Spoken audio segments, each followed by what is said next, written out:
Hi everyone, Abram here. Just wanted to show something that I just found on Google Search Generative Experience, which is very troubling. As we know, SGE is a plagiarism stew. It takes information from a variety of sources, stitches it together, and is often inconsistent with itself.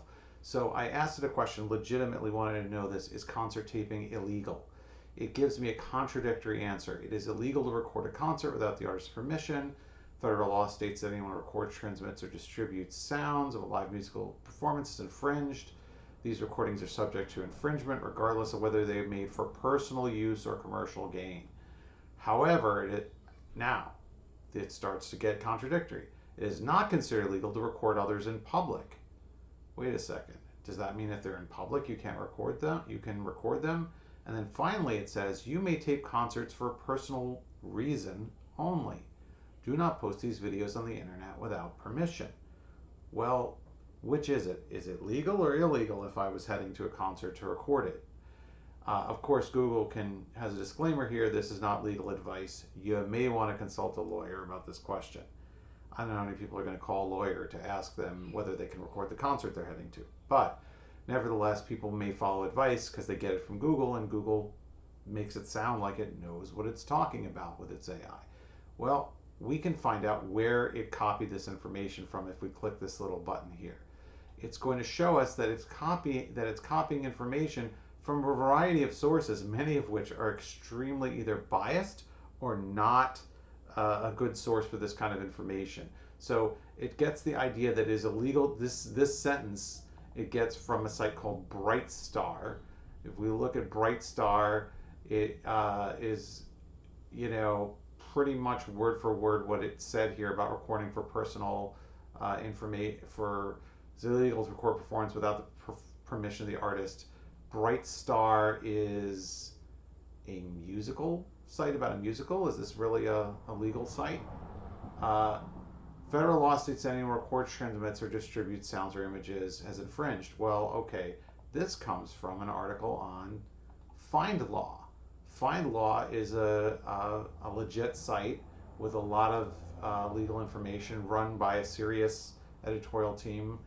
I would trust what FindLaw has to say. Federal law is quite clear about it, saying that anyone who records, transmits, or distributes sounds has infringed on the performer's rights. Okay, so FindLaw says illegal.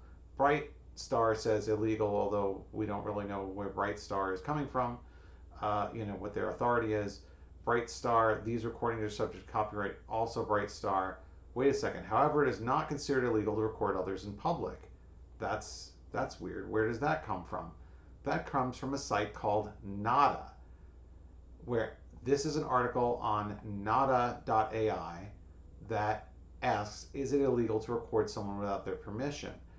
I'm not going to sit here and read the whole article to you, but what you should know is that it doesn't mention concerts or singing at all. It's completely not exactly about this topic. Also, who's Nada? Nada is a company that sells voice transcription services. It's not a lawyer. It doesn't have a lot of authority in this area. But wait, there's even more. Now here it says something about confiscating your phone, and some musicians have said not to use your phone. Okay, let's skip to the bottom one. You may tape concerts for personal reason only. Where does this come from? Because this contradicts what FindLaw said about not using it and what Brightstar said about not recording it, right? That it's illegal. Where does this come from? It comes from Ella Yu, who is a commenter on an article on violinists.com. The article is written by someone named Laurie Niles, and it asks about whether violinists should encourage the audience to record or not. But forget who the author is, even forget what the website is.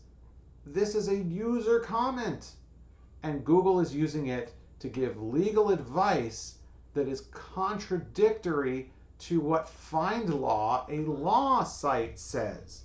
So not only is Google giving you contradictory and bad advice, but it's drawing it from very, very flimsy sources without any kind of authority.